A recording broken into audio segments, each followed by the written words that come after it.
Ilang mga pelikula o TV shows na nanonood mo ngayon taon? Marami ba? Ilan kaya sa mga tauhan doon ay may kapansanan? Ilan bang taon na may kawalan ng pandinig? Parang konti lang, di ba? Kulang pa rin kasi ang representasyon para sa mga hard of hearing. Ano ba talaga ang representasyon? Bakit ito mahalaga? Ano bang pwedeng gawin? Lahat ng mga tanong na ito ay masasagot sa video na ito.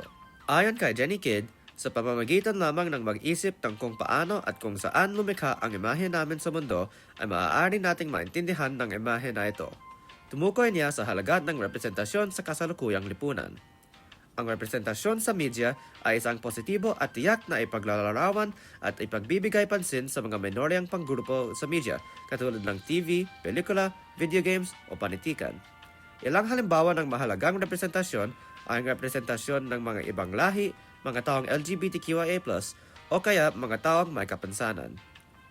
Mahalaga ito dahil ang representasyon ay nagbibigay pansin sa mga totoong karanasan at buhay ng mga grupo katulad ng mga hard of hearing. At isa ito sa mga unang hakbang upang lutasin ang mga kawalang hustisya sa lipunan. Marami pa ring mga kahirapan na hinaharap ng mga hard of hearing kahit konti lamang ang nagbibigay pansin sa kanila. Sa Pilipinas, hanggang 70% ng mga taong DHH o deaf or hard of hearing ay nakaranas ng sexual na pang-aabuso.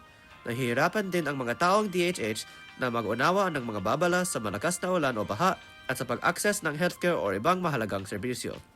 Kahit sa araw-araw na buhay, nahihirapan sila sa pag-uusap sa mga estranghero o mga ibang tao katulad ng mga driver ng jeepney, gwardiya, waiter, guro, kaklase, katrabaho at iba pa. Maraming mga pasilidad at lugar na hindi pa rin na-access ng mga walang pandinig at medyo mababa pa rin ang mga may alam sa ASL, American Sign Language, o FSL, o Filipino Sign Language. Maaring gamitin ang representasyon bilang isang sandata na lumalaban sa mga pagpapayaba at kawalang hustisya na pinagdadaanan ng mga hard of hearing. Dahil dito, napakahalaga ang representasyon at ang pagiging totoo ng representasyon sa media para sa mga komunidad katulad ng mga hard of hearing. Kaya kailangan talaga magkaroon ng maraming mga tama at magalang na representasyon upang maiwasan ang nagpapalaganap ng masamang stereotype o maling pananaw. Ang representasyon ay isang sentral na kilos sa paggawa ng kultura. Ayon kay Jenny Kidd, ang aral ng representasyon ay ang aral ng paggawa ng kahulugan sa pamamagitan ng wika, simbolo o iba pang media at kung paano ito mapagkahulugan.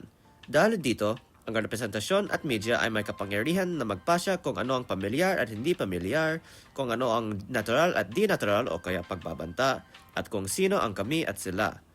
Lalo pa, may kapangyarihan ang media na ipaglalad ng katotohanan o kaya kamalian sa malaking madla. Marami pa ring maling pananaw o misconception tungkol sa mga hard of hearing o ibang taong may kapansanan. Isa ring konsepto na mahalagang ipaliwanag dito ay isang attitudinal barrier. Ayon kay Ecom Idorenian Wazor Victoria, ang mga attitudinal barrier ay ang mga paraan ng pag-iisip ng mga tao tungkol sa mga taong may kapansanan na naglilimita sa oportunidad at potensyal sa buhay ng mga may kapansanan. Ang mga attitudinal barrier ay nasa lahat ng dako ng buhay at lipunan. Tinanong niya kung maaari ba talagang gumawa ng isang inklusibong lipunan kung hindi tayo tanggalin ang mga barrier na ito at magwasto ng mga maling pananaw tungkol sa mga taong kapansanan. Parang hindi, di ba? Baroon pa rin ng mga napakaraming maliit at nakatagod na hadlang sa buhay ng mga hard of hearing at ibang taong may kapansanan. Mahalaga ang mga konseptong ito dahil marami pa rin mga misconception at attitudinal barrier tungkol sa mga hard of hearing. Parehas lang ang pagiging hard of hearing at pagiging bingi. Ang mga matatanda lang ay maaaring maging hard of hearing, kaya lang kailangan lang silang makikinig ng mabuti. Marami pa rin naniniwala na hindi kaya ang mga taong may kapansanan katulad ng mga hard of hearing na mabuhay ng maayos o magkaroon ng mabuting trabaho. Mas marami pa rin walang kamalayan sa mga totoong kahirapan na hinaharap ng komunidad. Dahil dito, mahalagang talakayin ang kalagayan ng representasyon ng mga hard of hearing sa kasalukuyang panahon. Kamakailan lang magkaroon ng representasyon ang mga DHH sa mga pelikula at TV, lalo pa ang mga hindi bingi kundi hard of hearing. Kasi mas madali naman magsulat ang mga tauhang bingi at mas malakas sa pag-unawa ang salitang bingi kaysa sa hard of hearing. Kahit mas maraming DHH representasyon ngayon, karamihan dito ay sa D at hindi sa HH. Dahil medyo bago ang tunay na representasyon para sa mga hard of hearing, marami pa ring maling pananaw tungkol sa mga hard of hearing. Dapat tayong puksain ang mga maling pananaw at attitudinal barrier na ito sa lahat ng antas ng lipunan upang maging pantay at makatarungang ang ating lipunan. Maaaring gamitin ang media ang atang positibong representasyon dito upang imulat ang malaking madla sa katotohanan tungkol sa mga grupong minorya. Kaya nga, mahalagang pagbutihin ang representasyon para sa mga hard of hearing. Paano ito gagawa? Mahalagang maiwasan ang mga maling representasyon muna. Mas mabuti pa ang walang representasyon kaysa sa maling representasyon. Dapat talaga kumonsulta sa mga taong hard of hearing upang tuparin ang katotohanan at galang ng paglalarawan. Dapat tayong gumawa ng representasyon kasama ng mga hard of hearing, hindi lang para sa kanila.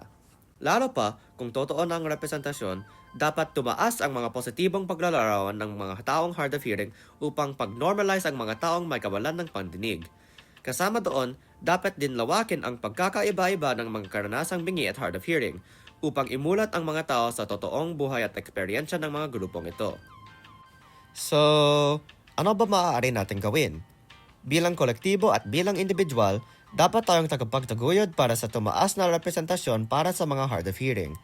Kasama dito, dapat din tayong suporta ang mga pelikula o TV na may tauang hard of hearing upang hikayatin ang higit pang media na may positibong paglalarawan ng mga hard of hearing, basta may pamantayan para sa katotohanan at paggalang ng representasyon na ito. Dapat ito kasama ng mga hard of hearing na artista at kumonsulta sa mga taong hard of hearing at mga eksperto sa ASL o FSL. Sa ating personal na buhay, maaari tayong turuan ang ating sarili sa mga karanasan ng mga hard of hearing at mga ibang taong may kapansanan. Bilang bahagi nito, suriin natin ang ating mga paniniwala at kung totoo ba talaga ang ating mga pananaw tungkol sa mga hard of hearing, o kaya baka mag-ambag pa rin tayo sa mga attitudinal barrier ng lipunan sa mga taong may kapansanan. May alam ka ba sa sign language? Malamang hindi. Libre lang ako sa'yo. Ito ang salamat sa FSL at ASL. Sana maging simula lang ito sa iyong paglalakbay sa pag-aaral ng sign language.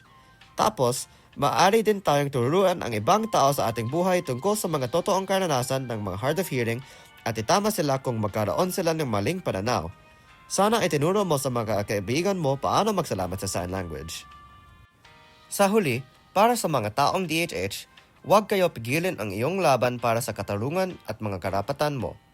Kahit minsan parang walang pakialam sa mga karanasan at kahirapan na pinagdadaanan mo, laging isaisip na meron pa ring mga taong lalaban para sa isang mas pantay na mundo at maaari magbago pa rin ang lipunan dahan-dahan lamang. Bilang pangwakas, kahit sa media o sa personal na pananaw lamang, mahalaga ang bawat hakbang pasulong papunta sa isang lipunan na pantay at may hustisya para sa mga hard of hearing at lahat ng mga taong may kapansanan. Iyan ay dahilan kung bakit sobrang mahalaga ang representasyon. Tandaan lagi, makapangyarihan ang representasyon.